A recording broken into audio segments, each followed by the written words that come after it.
for joining us. You're here for a really good, important reason that we'll get to in just a bit. But we can jump in with the hoops. You obviously have been a part of the last 4 Eastern Conference champions. Yeah. Unfortunately, that's going to come to an end this year. Of these 4 teams in the East, they all have a legitimate case to be made that their best is the best. If you had to predict it, who do you think is best positioned of the 4 remaining teams to take your guys' spot as Eastern Conference champions? Well, it's so tough. I mean, you saw Milwaukee bounce back last game against a team in Boston who started clicking at the right time. I mean, obviously they need a couple other guys to step up if they're going to beat Milwaukee, but they're Game 3. I'm excited to watch. They're going to beat each other up, as you mentioned. So coming out of that series, it's going to be tough to go against my guy, Kyrie. But, you know, the Greek Freak has been playing at an MVP-type level all year. So, you know, that's likely going to go 7 games. It looks like it. Right. But it's tough to decide who's going to, you know, really come out of that. On the other side of things, you know, Kawhi is playing at such a high level. But I think if Embiid continues to produce the way that he is, I think, you know, Philly's likely going to come out of that one. And I actually like them.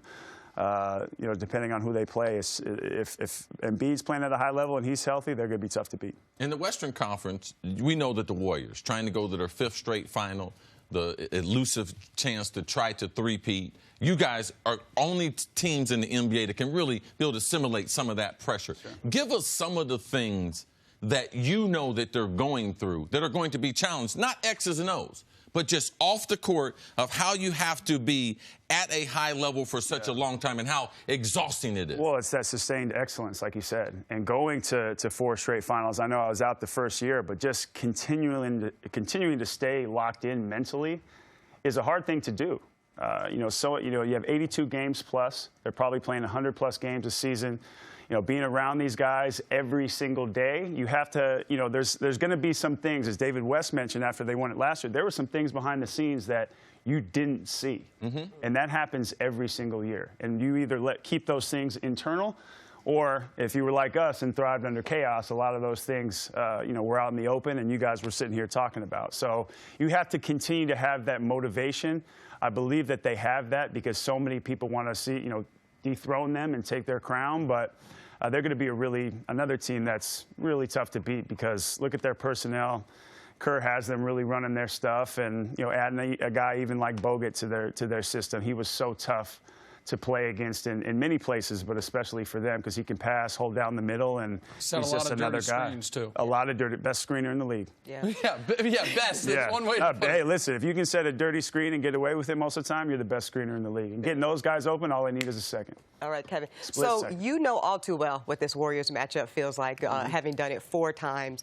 Can you speak a little bit about how tough they are to guard when pretty much every night they have 4 all-stars on the court at all times? Yeah, and then with Draymond playing that position and really getting to roam in the paint, and whether he's playing against the 4 or the 5, and playing, he can guard any position. I think he's oftentimes overlooked. Klay being the 3rd scorer is often overlooked, but between Steph, Klay, and KD, having to guard those guys is really tough because you have to be able to switch 1 through 4, 1 through 5. You have to watch a lot of film. You have to drill it every single walkthrough because there's a lot of switches, a lot of mismatches, a lot of cross matches in transition. And then their bench, always great. Everybody knows their roles, plays their position. And, you know, I look at a guy I won a world championship with in 2010, and Andre Iguodala, that is a real special player.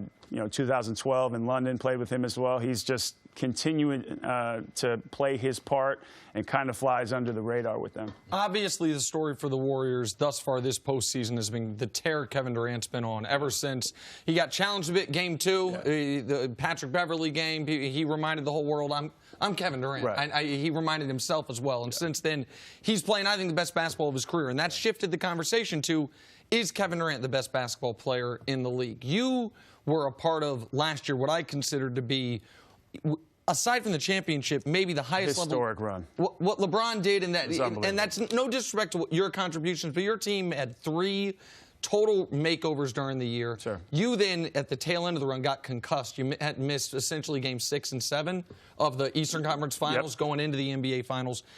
I feel like we have a short memory and forget what he was doing this time last year. Can you put in context what LeBron did from your viewpoint in the Eastern Conference playoffs last year leading to Game 1 of the NBA? Right, and I think behind the scenes, even with KD, too, he's saying, like, you know, especially after the last 2 seasons and the finals runs that he went on and playoff runs and seasons that he's had, but he's even playing at a higher level now. And I think behind the scenes, he's saying, hey, nobody can guard me. Nobody can guard me. Nobody can mess with me. I'm Kevin Durant, as he mentioned. So, but watching LeBron, even the last and playing with him the last 4 years, there were times where, you know, I'd go to the bench and there'd be a timeout, and I'd just say to guys like, you know, we could be. I think we're watching the best ever. Like, this is wild. You know, he went on such a run last year. There was the you know, shot he hit off the glass where he went full court, and just so many games where either it was a triple-double, and it was almost like if he didn't get one, we're like, oh, well, you know, he kind of had an off game. And now, that's just what he brings to the table every single night, and that's just not easy to do. And knowing what you know, and I was a huge Kevin Love fan before you got with LeBron. I'm one of LeBron. I've been cheering for LeBron, but because your days in Minnesota and playing there with the Timberwolves. After what you experienced with LeBron, how upset does it make you when you hear people talk about, wow, man, LeBron, it's toxic there. Like, I wouldn't join. What would you do to join back with LeBron? And or what do you think the feeling is in the real NBA? Because we're not in the real NBA. Right. We cover it, but let us know what players really think about them joining LeBron in L.A. And it's a what have you done for me lately league. I mean, he went to a team where he knew it was going to be a challenge, and Bron was he was ready for that challenge. Obviously, he got hurt and was out a large amount of time. So losing his leadership for that amount of time for the young guys is very tough because you're trying to erase bad habits. You know, there's certain things away from the floor that you're trying to erase those bad habits as well, and just, you know, having that vocal leadership on the floor. It's just tough to lose a guy like LeBron. But, you know, you actually had to come to expect it as well. Being in L.A., all the eyes are on you. You're LeBron James, the best player in the world. And, you know, some of this stuff is unfair, but he's so strong about that stuff. I've been around it enough. He would just tell all of us, and myself included, they're not going to divide us. And so the last thing LeBron James needs is more motivation. So I'm excited to see how he responds back, especially, you know, he's got a lot of miles on him from going to so many straight finals, but a whole summer of work and working on his body and be able to reassess a number of things while making Space Jam 2. Right. Can I follow up one question on the leadership part? Because I always thought that, and listen, I think LeBron's the greatest player to ever play. Sure. I also think that nobody's flawless. And there's that picture you have him right there with the palms to the sky. Sometimes that's because someone missed a rotation. Right. Sometimes it's because he missed a rotation and he's just, and a little, like, hey, it's somebody else's fault. Right. And you seem to take a lot of that criticism. And I'm feeling it really interesting to hear you talk about him not as a player, everyone knows he's a great player, but as a leader. Is there an element to where some guys aren't, though, built to deal with his style of leadership, his style of on-the-court coaching? And was that difficult for you early on, going from being the man in Minnesota to having a clear hierarchy in Cleveland that he was at the top of? Well, I think it was a lot of layers, too. Like, I went to you know, gone from not making the playoffs and, you know, being an all-NBA guy and being the first guy to then, you know, having to learn to not only accept my role, but more so sacrifice in a big way. So I wasn't going to be getting the shots that I regularly got. I had to take on still a really great role, almost like a Chris Bosh role in Miami. So that took time. And for me, I think Bron really wanted the best out of me, and sometimes it was some tough love. And like I said, we were a team that thrived under chaos. So a lot of people heard about, you know, a number of things that went on, but a lot of it was, you know, what the media wanted to take with the storyline and what, you know, you guys have to talk about this for, you know, 24-hour news cycles. That's just the way it is. So he's seen a lot of that in L.A. as well. But, you know, for me, it's something that you just have to learn, hopefully learn quickly, but you have to establish some sort of a comfort zone. That's why I think with the younger players, I hate calling them the young fellas because they're learning quickly. And it makes they got you some an old talent guy. up there. Yeah, it makes me an old guy. Like I just finished my 11th year in the league, and I think Channing Frye on his retirement tour probably put a couple extra years on me. But I mean, so I think it just takes a little bit of time, and I think you have to humble yourself and learn how to follow before you then learn how to lead. So it was a great learning experience for me, and 2016, that was a great year for Ohio. Ring the show for that, absolutely. Yeah. So speaking of leadership, Kevin, you played for Ty Lue. But most to me, in this conversation we were having earlier in the show about whether Ty Lue is the right fit for the Lakers right now, you had a first-hand seat as to the relationship between LeBron and Ty Lue. Do you think it would be the right move for the Lakers to bring Ty Lue to coach LeBron and the Lakers right now? I love Ty Lue. I think it would be definitely, if he's not their first pick, he should be right there at the top because he's an unbelievable X's and O's guy, a player's coach. A guy that's very approachable that you can talk to, and I think with the personnel that they have, he would be great, as well as already having feeling familiar and being familiar with LeBron and having that not only friendship, but being able to coach LeBron and get in his ear because Ty really knows the game, and he's been around the game, been around Jordan, he's been around those great Laker teams, obviously Shaq and Kobe, been around Phil, been around Doc. I mean, a lot of great basketball minds. So, I think the more time that Ty Lue has as a head coach, he's only going to get better. So I think he's he would be a great decision. That pedigree that you just listed there, Kevin, do you think that gives Ty like an basically insurmountable advantage over anybody else that's in this conversation? And he's an LA guy.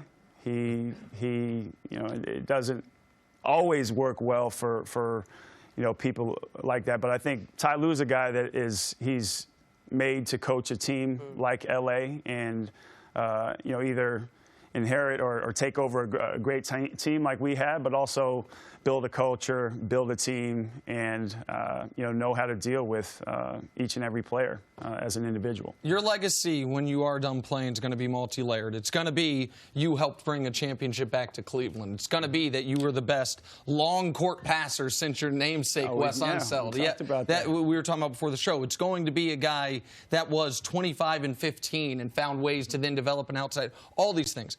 But it might be maybe first and foremost, first paragraph of it, a guy who really brought a conversation about mental health into the forefront of major American pro sports, making yourself vulnerable, talking about your own struggles, and trying to help other people. You've taken it a step further. You launched the Kevin Love Fund last year in 2018. For our audience that doesn't know what it is, can you tell them about that and what your goals are with it? Yeah, well, it's inspiring people to live their healthiest lives while providing tools to then enrich both their physical and mental state. So it's something that I'm very passionate about. To be honest with you, it's not something that I never thought I'd be here. No, absolutely. And I think a lot of people look at mental health. There's a taboo and a stigma around it, and people don't look.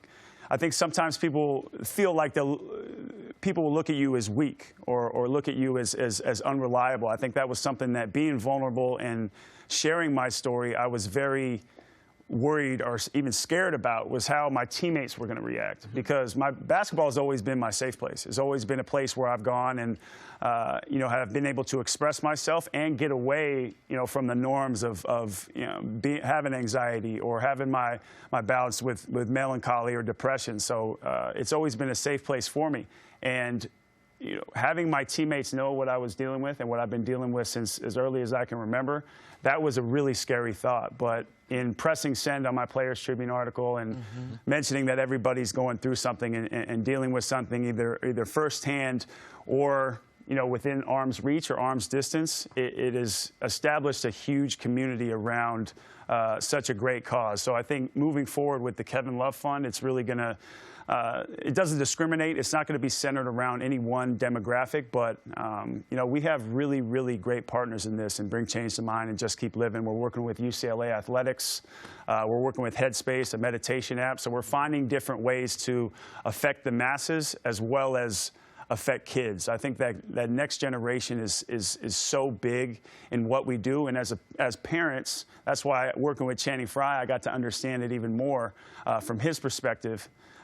Having the kids that he does, great kids at all different ages, just seeing it from that perspective and how the youth is going to be able to respond, because they are so receptive of change. They are willing to change at that age, and the brain is functioning and hitting at a whole different level then. So I think it's super important. Well, it takes a special person to identify that they have some type of weakness. It takes another level of person to be able to share that with the general public. Right. And what you're going through as far as mental health is something I've experienced as far as addiction. Right. You don't want to show that weakness, but ultimately that cause needs a face and a voice to it. Right. And you arrive at the same time. So credit to you for what you're doing. And you're still you. And we can still be ourselves, but let people know along the way that we have gotten plenty of help to help us develop. And also, it takes another special person to put their own resources, to put some foundation, to put some things around it, to get UCLA and other people to be involved. So congratulations for what you're doing. And if people haven't read the Players Tribune article, they need to, because it was the part that I drew on it just real quick was you had all these things going for you. And it was the death of your grandmother that, so for people that might think, man, I've got a good marriage, or I love my kids, I got a good job, but I am still feeling some type of way. Right. It is the real human components that could seem somewhat minor that can really derail where you're headed. I thought it was so important. I think it's so wonderful. Congratulations. Thank you. With it. Yeah, congratulations, Kevin, on all the work you're doing. And I saw Commissioner Adam Silver was with you when you accepted your recent champion award. How supportive has the league been around this? The league has been amazing. I think I mentioned it the other night when Adam had given me the award, and I said to him just a big thank you to him in the league office, because they've continued to grow our game in such a global way, in such a big way. And not only have they supported us in some of these major topics that we're able to discuss and the reach that we have and the platform we have as well, but they actually are trying to push us into those topics. So they allow us to have a voice. They support us in topics such as these, and I think that's super important, being able to have that type of synergy and marriage. And it's just huge where the NBA is going with this, because I do believe we are more than just athletes, and we can make a big difference, especially, like I mentioned, in those kids' lives, because all it takes is that one child either to save his life or give him a different perspective, or like talking about LeBron earlier, giving him a school to go to, further his life, take him to college, and it's just beautiful things around the league that guys are doing. Congrats, man. You're doing Thank you. Thank you. Thank you. Thanks for coming. Thanks for watching. Subscribe here to get the latest from the show. Also, be sure to check out more of the best clips from First Things First, or go watch a few segments from our other shows on FS1.